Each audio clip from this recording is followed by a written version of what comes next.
বাংলাদেশে প্রতি বছর 4 লাখের বেশি মানুষকে বিষধর সাপে কাটে, যার মধ্যে 7,500 মানুষের মৃত্যু ঘটে। দর্শক, বেশিরভাগ সাপ ডিম পাড়ে, কিন্তু রাসেল ভাইপার এমন একটা সাপ যেটা প্রতি বছর বাচ্চা দেয়, এবং এই বাচ্চাটা অল্প সংখ্যক নয়, বরং এটা 20 থেকে 40টি পর্যন্ত বাচ্চা দিয়ে থাকে। আসলে কি এই সাপ এতটা ভয়ঙ্কর যেটা সামাজিক যোগাযোগ মাধ্যমে ছড়িয়ে পড়েছে? চলুন জেনে আসি আজকের ভিডিওতে।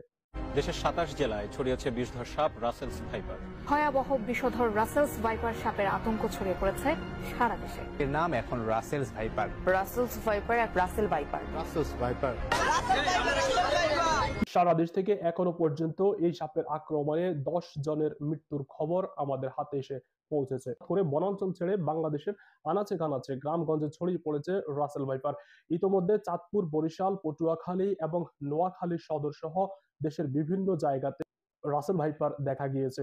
রাসেল ভাইপারের আতঙ্ক এমন ভাবে ছড়িয়েছে, এটা ঢাকার আশেপাশেও ছড়িয়ে গিয়েছে। দর্শক, ঢাকায় হয়তোবা অল্প কিছু দিনের মধ্যেই রাসেল ভাইপারের দেখা মিলতে পারে।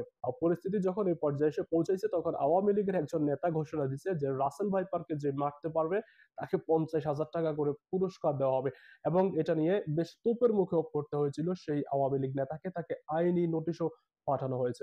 একটা রিপোর্টে দেখেছিলাম, রাসেল ভাইপারের কামড় খেয়ে 1 মাস পরে একজন লোক মৃত্যুবরণ করেছেন হসপিটালে, যদিও তিনি অ্যান্টিভেনম নিয়েছিলেন। অ্যান্টিভেনম হচ্ছে সাপ, বিষাক্ত সাপে যখন কাটে তখন সেটার যে টিকা বা ইনজেকশন, সেটাকে অ্যান্টিভেনম বলে।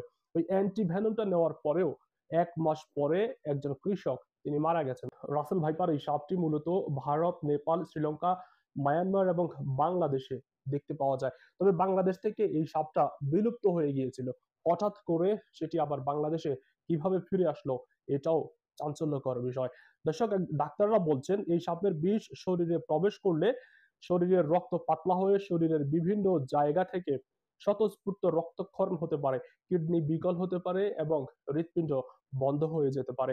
ডাক্তাররা বলছেন এই সাপটি এতটাই বিষজনক যে কামড় দেওয়ার কিছুক্ষণ পরেই মানুষের হৃদকম্পন বন্ধ হয়ে যেতে পারে। ডাক্তাররা এটাও বলছেন যে অ্যান্টিভেনম নেওয়ার পরেও এই অ্যান্টিভেনম মূলত রাসেল ভাইপারের যে বিষ, ওই বিষের বিরুদ্ধে কাজ করতে খুব একটা সক্ষম নয়, যার কারণেই আমরা আগেই বলেছিলাম অ্যান্টিভেনম নেওয়ার পরেও একজন কৃষক হসপিটালে মারা গিয়েছিলেন। দর্শক, চট্টগ্রাম বিশ্ববিদ্যালয়ের অধ্যাপক অনিরুদ্ধ ঘোষের নেতৃত্বে একদল গবেষক এই রাসেল ভাইপারের বিষের অ্যান্টিভেনম তৈরি করার জন্য গত 4 থেকে 5 বছর ধরে এখনো পর্যন্ত কাজ করে যাচ্ছেন, কিন্তু তারা কোনোভাবেই সফল হতে পারেনি।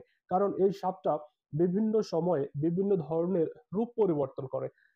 কখনো দেখা গেছে গায়ের রং পরিবর্তন করে ফেলতে পারে, কখনো খোলস পরিবর্তন করতে পারে, কখনো খোলস পরিবর্তন করে ফেলছে।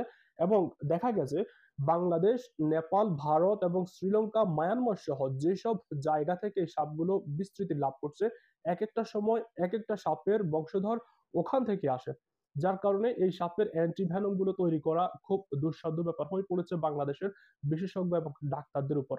কারণ হচ্ছে মায়ানমার থেকে যখন একটা প্রজাতি আসে হঠাৎ করে, তখন সেই অ্যান্টিভেনম বাংলাদেশের যে সাপগুলো আছে সেগুলোর সাথে খাপ খাইয়ে উঠতে পারে না, যার কারণে মানুষ মারা যাচ্ছে এবং আতঙ্ক ছড়িয়ে পড়েছে। এই রাসেল ভাইপারের আক্রমণ থেকে বাঁচার আসলে কি কোনো উপায় আছে কিনা? না, এটার কার্যকরী কোনো উপায় নাই। তবে আমাদেরকে সচেতন থাকতে হবে এবং সতর্ক থাকতে হবে। স্ক্রিনে আপনারা রেস্কিউ টিমের নাম্বার দেখতে পাচ্ছেন। যখনই কোনো ধরনের বিষধর সাপ দেখতে পান, অবশ্যই নিজে নিজে রেস্কিউ না করে রেস্কিউ টিমকে খবর দিবেন। তারা অবশ্যই আপনাদেরকে সহযোগিতা করবে এবং আপনাদের নিরাপত্তা দিবে। দর্শক, সাবধানে থাকবেন, সতর্ক থাকবেন। আজ এ পর্যন্তই। দেখা হচ্ছে অন্য কোনো ইস্যু নিয়ে, অন্য কোনো ভিডিওতে। আল্লাহ হাফেজ।